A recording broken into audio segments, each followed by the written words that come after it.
अध्यात्म विज्ञान कोई धर्म या संप्रदाय नहीं है, ये स्पिरिचुअल साइंस है जो कुदरत के कानून पर आधारित है। ये विज्ञान पूरे ब्रह्मांड के सभी रहस्यों को उजागर करता है और जीवन के सभी पहलुओं को समझने के लिए एक नई दृष्टि देता है। इसी को आर्ट ऑफ विजन कहते हैं, दुनिया को देखने की एक नई दृष्टि, जो अध्यात्म विज्ञानी परम पूज्य स्वामी श्री कमलेशानंद जी के निर्देशन में सनातन सत्य का अनुसंधान कर हमारे जीवन को प्रकाशित करे। जय सच्चिदानंद। स्वामी जी, आत्मा ने अवगणना आप જે રિલીઝ શબ્દો વાપરો છો એ બે વિકટ છે। આત્માને અવગણના, આત્માની અવગણના आप જે રિલીઝ શબ્દો વાપરો છો એ બે વસ્તુ એક અવગાહના કે રેડિયસ ઇસ અ રેન્જ। અત્યારે રેડિયસ ખાલી દેહમાં જ કામ કરે છે ના, દેહનું કામ કરે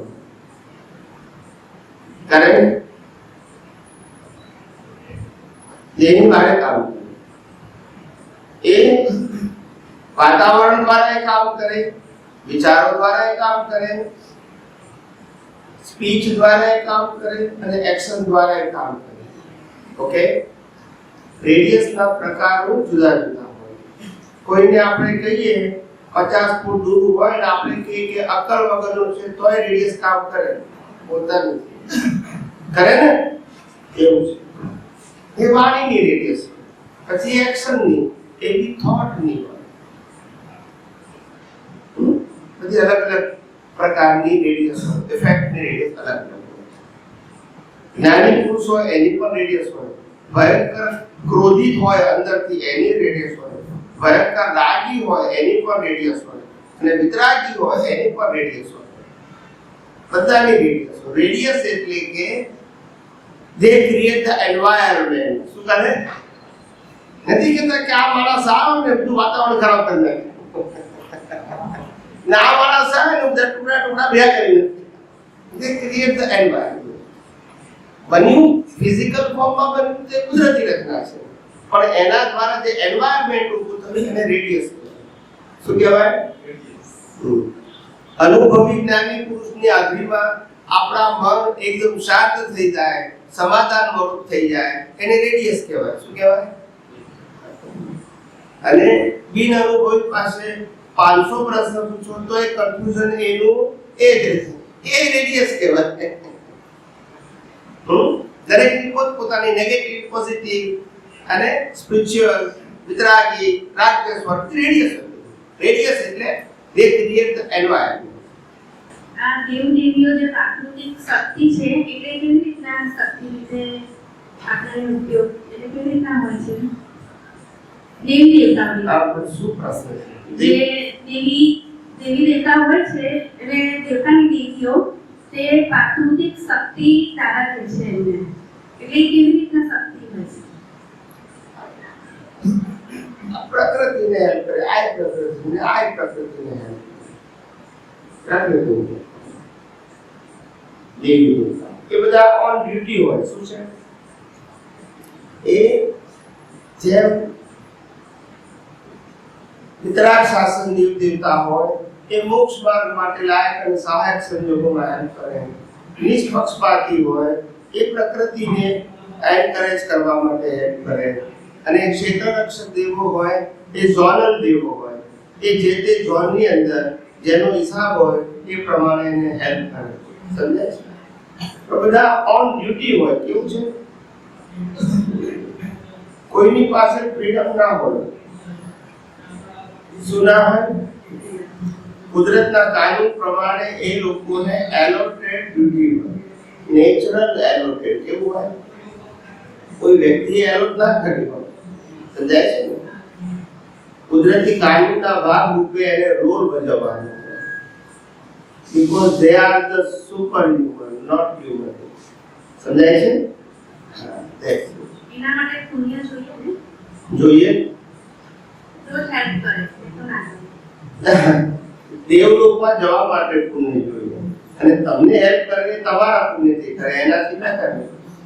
જય સચિદાનંદ। આપણે કરુણા હિસાબો પ્રમાણે ચોઈસ યોની મળે કે પછી કંઈક અલગ રીત છે? આપણા કર્મના હિસાબ પ્રમાણે અલગ યોની મળે? મળે.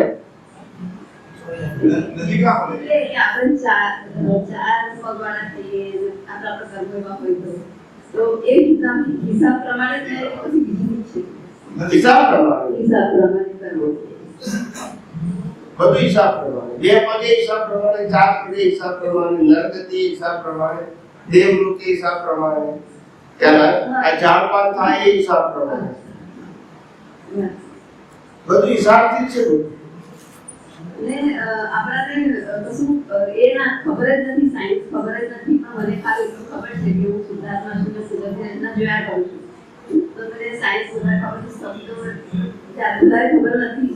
પણ આટલું આવડે તો બહુ છે. હા, તો આટલું કર તો પણ હું આગળ જઈ એટલે હું જઈ શકું. યસ, શુદ્ધાત્માનું લક્ષ્ય સ્થિર રાખવાનું, મજબૂત કરવાનું, અને શુદ્ધાત્મા સિવાય બધી જ વસ્તુમાં ઊંડા ઉતર્યા વગર માત્ર કુદરતી રચના જોવું એ કુદરતની એક્ઝામમાં પાસ કરવા માટેનું ઇનફ જ્ઞાન છે. એટલે કે આપણે જ્યારે સાયન્સ આપણે ભાષા સાંભળતા હોય ત્યારે સર્જને સમજી પડતા અને આપણે જે શબ્દોની જે એ છે ને તે અમુક ટાઈમ સમજ નથી આવતી, તો આપણે આટલું જ કરીએ તો પણ વાંધો. અમારે તો કેવું, જેવા વિદ્યાર્થીઓ જવાબ. અમારી તો ડ્યુટી છે. શું છે? જેવો પ્રશ્ન પૂછે એવો જવાબ આપો. પણ તમે એક વસ્તુ, તમે કેટલા સત્સંગ સાંભળ્યા હશે એપ્રોક્સિમેટ? એટલે ઘણા કોરોના કાળથી સાંભળીએ છીએ. 100-200 સાંભળ્યા હશે. એમાં એક વસ્તુ તમે નિરીક્ષણ કરી કે અહીંયા કોઈ દિવસ કોઈ વ્યક્તિ સામાજિક ધાર્મિક પ્રશ્ન નથી પૂછતી. જોઈ લીધું? That is the level of spiritual science. આટલું તો આપણે કોમન જગ્યા આવે ને, અહીંયા કોઈ વ્યક્તિ સામાજિક પ્રશ્ન, ધાર્મિક પ્રશ્ન કોઈ નહીં કરે. યસ કે નો? ફર્સ્ટ ટાઈમ આવે તોય નહીં કરે. સમજાય છે? આ એનું લેવલ બતાવે છે. આ હોય જ નહીં આગળ. ચાલો, દુનિયામાં બધે જ આમ તો આ જ પ્રશ્ન હોય, સામાજિક અને ધાર્મિક. અહીંયા હોય શું કરવાથી પાપ થાય, શું કરવાથી પુણ્ય થાય, શું કરવાથી પ્રાયશ્ચિત થાય, કોને માનવું, કોને ના માનવું, આ બધા વિષયો અહીંયા ના. અહીંયા તો માત્ર યુનિવર્સલ ટ્રુથની વાત હોય. જેની વાત હોય, not view point of the person. હા, એટલે ચાર સત્સંગ સાંભળે એટલે ખ્યાલ આવી જાય. આજ મેન આ પકડ છે. યસ. શું કરો છો? હાઉસવાઈફ શું કરે? બીજા કોઈને પૂછવું હોય? જય સચ્ચિદાનંદ સ્વામી. જય સચ્ચિદાનંદ. બોલો. આપણા બોડીમાં જે કોઈ ક્રિયા થાય છે, બ્લડ સર્ક્યુલેશન, પાચનની ક્રિયા, એ ગતિ સહાયક તત્વને આભારી છે. બધું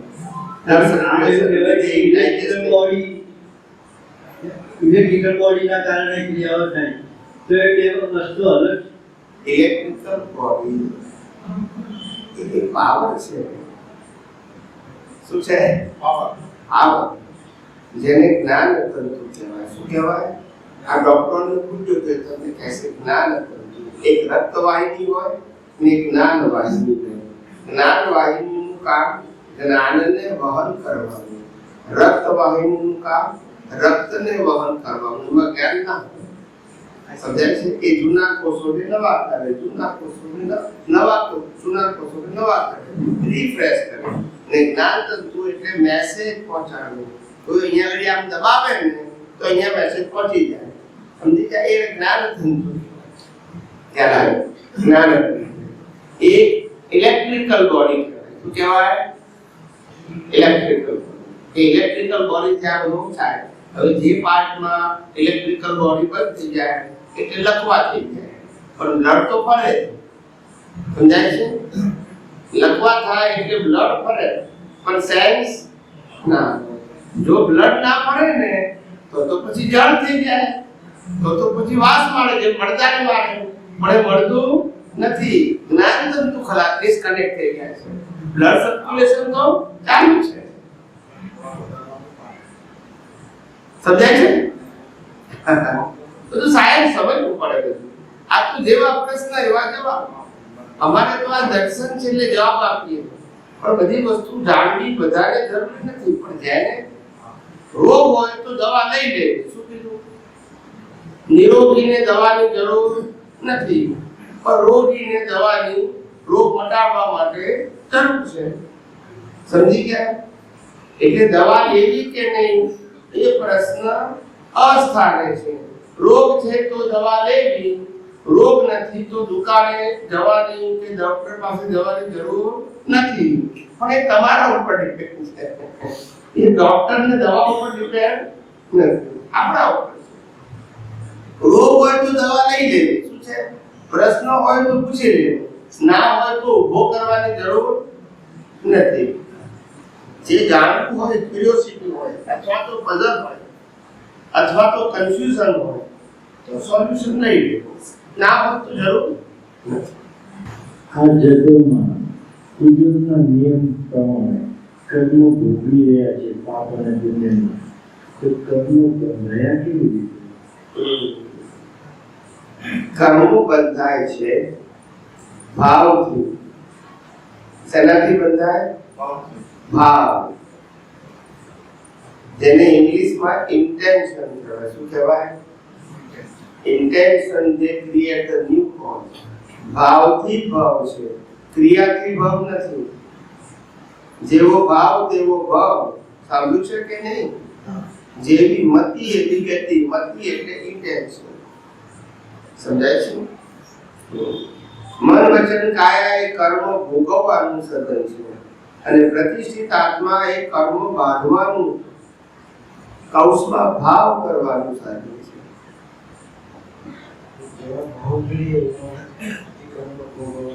હા, ના પણ તમને પૂછવું છે શું છે? પૂછવા પર્ટિક્યુલર પૂછો, જવાબ આપો. કર્મો બંધાયા કેવી રીતે ને ક્યારે?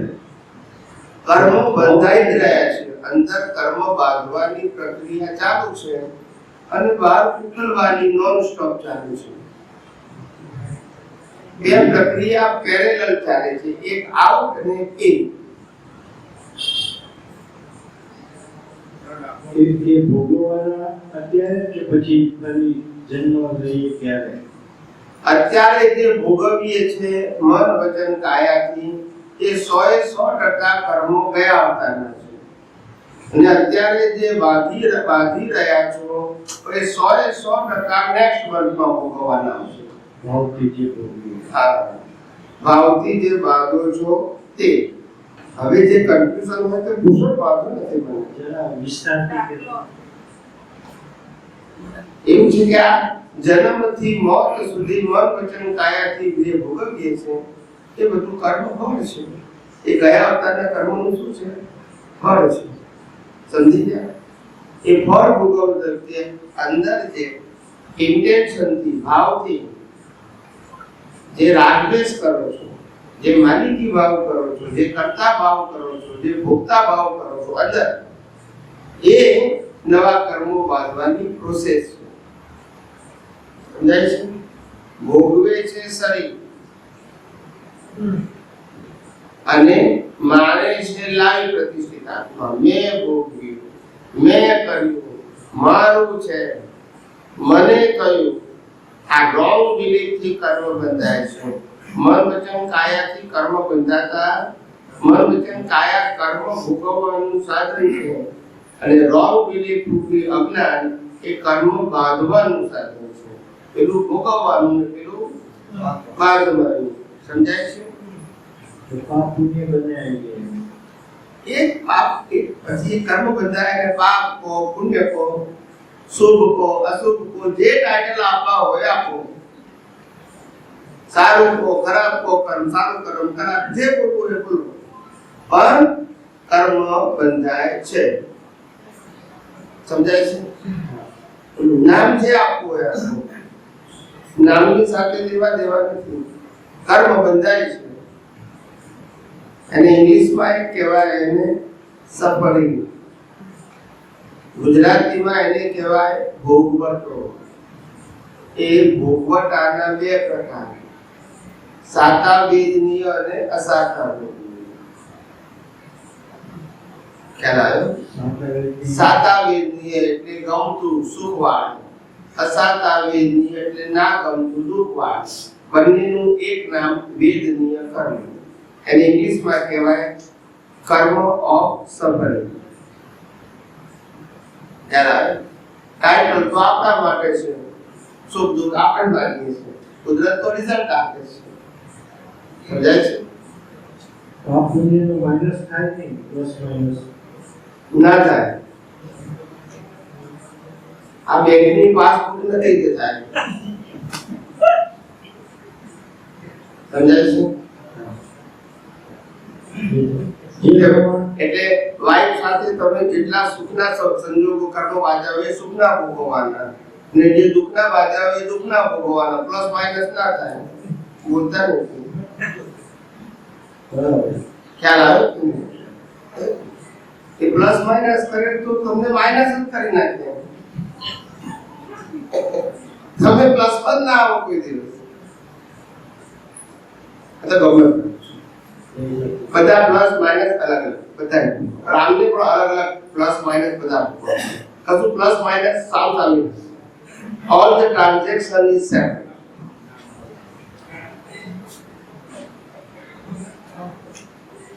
બોલો જય સચિદાનંદ બધી ગાડી ચાલુ કે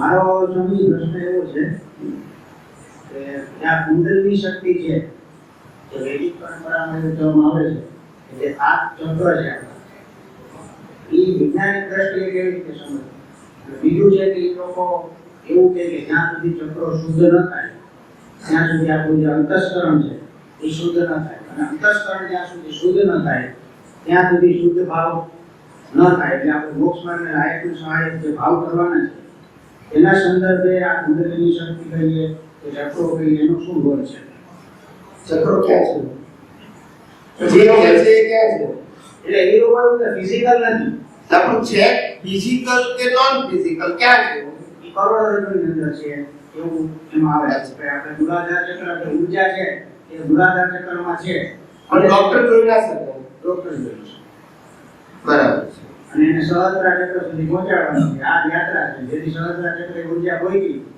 એટલે તમારો મોક્ષ થયો જવાબ આપો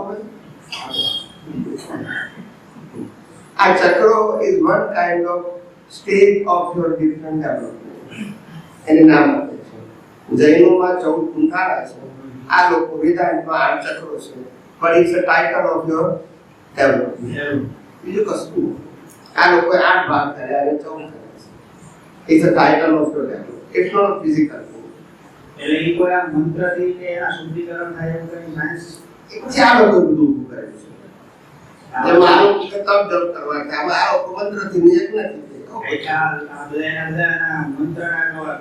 You have to clear your vision. That's it. Either ચક્ર કો, either તમે રૂંધાણ આપો. બધું જ્ઞાન દર્શન પ્રાર્થના છે. ફિઝિકલ ક્રિયા સાથે ને કોઈ લેવાનું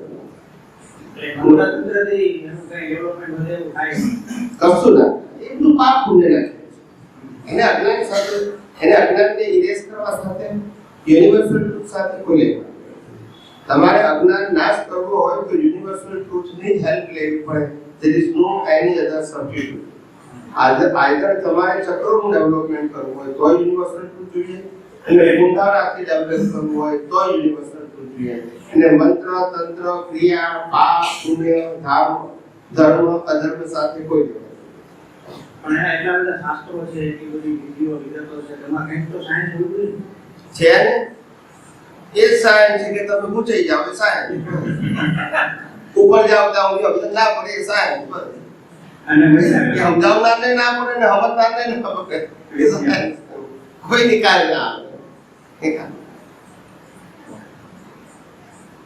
પુસ્તકોથી શું થાય પુસ્તકો લખ્યા છે સારા હશે પણ nobody can understand the books because of એના અન્ડરસ્ટેન્ડિંગના લેવલથી લખ્યા છે અને આજે આપણા લેવલથી આપણે વાંચીએ કેટલું મેર પડે સાહેબ હે પડે પડે બાપ અને બેટા વચ્ચે કેટલું અંતર હોય 25 વર્ષ બેટો 25 વર્ષનો અને બાપ 50 વર્ષનો એ બે વચ્ચેના અંતરને ઇંગ્લિશમાં શું કહેવાય? Generation gap. કે 50 વર્ષનો જીવતો બાપ 25 વર્ષના જીવતા છોકરાને ના સમજી શકે, એનું નામ જનરેશન ગેપ કહેવાય. શું કહેવાય? એજ ડિફરન્સ ના કહેવાય, જનરેશન ગેપ. સમજાય છે? એ 50 વર્ષનો જીવતો બાપ 25 વર્ષના જીવતા છોકરાને ના સમજી શકે, અને એ 50 વર્ષનો બાપ 500 વર્ષ પહેલા છાપેલી પુસ્તક સમજવા બેઠો છે. કેટલા ગેપ એ ખબર જ નથી આપણને. જીવતો નથી સમજાતો ને છાપેલો સમજે છે. હવે આમાં દશા પ્રાપ્ત થાય કે બે આમાં ઘણા યોગીઓ સિદ્ધોએ બધા રિસર્ચ તો ઘણા કર્યા અને પછી જેને કોઈના અનુભવ તો કરે તો ખરા જ ને, બધા ના કરે. આ બધા સંસારના લાઈફમાં પહેલા પછી રિસર્ચ નથી કરતા. બધે ઠેકાણું પડે કે ના પડે, કર્યા તો કરે કે નહીં? દરેક પ્રયત્ન કરે. બધા પ્રયત્ન ના કરે, પોતપોતાના ફીલ્ડમાં પ્રયત્ન, ધંધામાં ના કરે, નોકરીમાં કરે, ભણવામાં કરે, સોશિયલ લાઈફમાં કરે, પોલિટિક્સમાં કરે. બધું પ્રયત્ન તો કરે જ ને બધા. પ્રયત્ન કરવાની કોઈને ના થોડી પાડી છે. અને એક એના અનુભવના આધારે એને વાતો કરી છે ને, એટલે એના અનુભવ તો ત્યાં હોય ને. એવું છે કે જેને અનુભવ કર્યો છે ને એને જે શાસ્ત્રો લખેલા છે એ બધા શાસ્ત્રો તો ક્યાં તો વિચ્છેદ થઈ ગયા, અને ક્યાં તો નષ્ટ થઈ ગયા, અને ક્યાં તો ચોરાઈ ગયા. એ બહાર આવતા ને આ બધી અત્યારે જે પુસ્તકો બહાર આવે છે એ એના 100 કે 1000માં ભાગના પુસ્તકો છે. એટલે હાથું તો રહ્યું જ નથી કશું. સમજાય છે? ધરતીમાં સર્વસ્વ છે. એવું થાય ખ્યાલ આવે. બધું કોમર્શિયલ થઈ ગયું. શું થઈ ગયું? જ્ઞાન, સાચું જ્ઞાન નોન કોમર્શિયલ હોય, અને પ્રોફેશનલ જ્ઞાન, આર્ટિફિશિયલ જ્ઞાન જ કોમર્શિયલ હોય. સમજાય છે? સાચું તો રહ્યું નહીં. સમજાય છે? ઓલા બેનનો પ્રશ્ન હતો જે પ્રકૃતિ બાબતમાં કે જ્યાં શક્તિઓ છે બધી દેવીઓ શક્તિઓ જેને આપણે પ્રકૃતિ કહીએ, એમ જેમ વૈદિક માર્ગમાં કહે છે પુરુષ છે અને પ્રકૃતિ છે, શિવ છે અને શક્તિ છે, તો એ શક્તિ કોને કહે છે? શિવ એટલે આત્માની શક્તિ, શિવ એટલે તો આપણે આત્મા કહીએ છીએ, અને આ પ્રકૃતિની શક્તિ. એટલે એવું કહી શકે કે આપણે કહી શકીએ કે જે આપણા 6 એલિમેન્ટ્સ છે, 6 તત્વો છે, એમાંના જે 5 તત્વો છે આત્મા સિવાયના, એને આપણે શક્તિ તરીકે રિલેટિવ શક્તિ. રિલેટિવ શક્તિ અને આત્માની શક્તિ જે વાત કરે છે આ શિવ અને શક્તિ, હે? જે આ લોકો પરંપરામાં જે શિવ અને શક્તિની જે વાત કરે છે એ આ 5 તત્વો એ જ શક્તિ ને એમાં પ્રકૃતિ પણ આવી છે. 5 તત્વોની શક્તિ એ રિલેટિવ શક્તિ કહેવાય, અને આત્માની શક્તિ એ સનાતન શક્તિ કહેવાય. 5 તત્વોથી ઊભી થયેલી શક્તિ બધી વિનાશી હોય, અને આત્માની બધી શક્તિ અવિનાશી. 5 તત્વોથી શક્તિ ઉત્પન્ન થાય પણ એ બધી વિનાશી. એટલે હજુ મને નથી સમજાતું શિવ અને શક્તિમાં ડિફરન્ટ કેવી રીતે કરી શકીએ આપણે લાઈન ઓફ ડિમાર્કેશન કરવી. શિવ અને શક્તિમાં ડિફરન્સ એ થાય કે શિવ ચેતન છે ને શિવ સિવાયની શક્તિ જળ છે.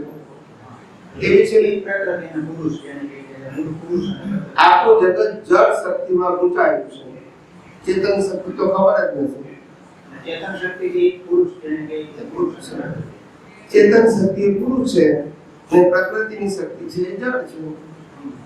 જળ છે, જળની બધી અવસ્થાઓ ટેમ્પરરી છે, ચેતનની બધી અવસ્થાઓ પરમેનન્ટ છે.